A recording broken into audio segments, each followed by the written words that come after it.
Hello, this is Sky Moore. This segment is on basic partnership taxation issues. As we've discussed in another segment, the most popular type of entity to use these days is a limited liability company, which for tax purposes is a partnership.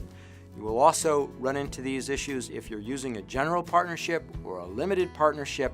And so all of those for tax purposes are treated as partnerships, and you should know just some basic issues of partnership taxation. Partnerships are pass-through entities for tax purposes so that the income and losses of the partnership pass through to the partners.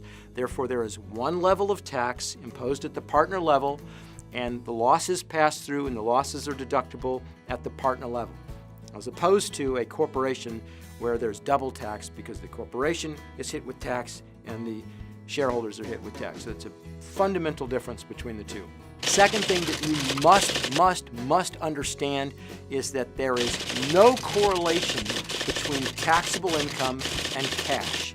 You can have all the cash in the world with no taxable income, for example, if you take out a big loan, and you can have all the taxable income in the world with no cash, for example, if you get a lot of taxable income that is used to repay that loan, you will find that you have a lot of taxable income but no cash to pay it.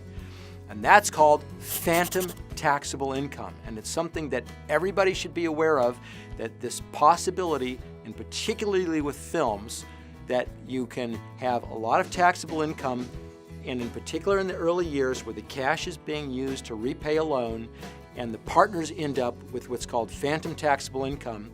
And you've got to be aware of it and build into your loan provisions the ability to take distributions sufficient to cover your taxes. So again, just be aware that there's no correlation between cash and taxable income. You can have one without the other, and it can go in both directions. Before you return capital to the investors, you should provide for a first level distribution sufficient to cover everybody's taxes. I've seen many times where management is permitting cash to go out to the investors, but management will get hit with phantom taxable income because they're getting taxed on their share of profits even though the cash is going to the investors.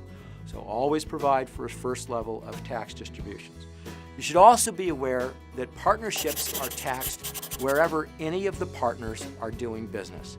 So for example, if you've got a general partnership with one partner in New York and one partner in California, they can both end up taxed in both New York and California. Or if you've got a partner in France and one in the United States, you can end up with, again, double taxation. That is, both partners can end up taxed in the other jurisdiction. And I see this happen a lot with co-productions or joint ventures, because for tax purposes, those are partnerships. They're doing business where any of the partners are doing business, and so you end up with this cross-taxation thing. Those are the fundamental principles to always look out for on any time that you're dealing with a partnership.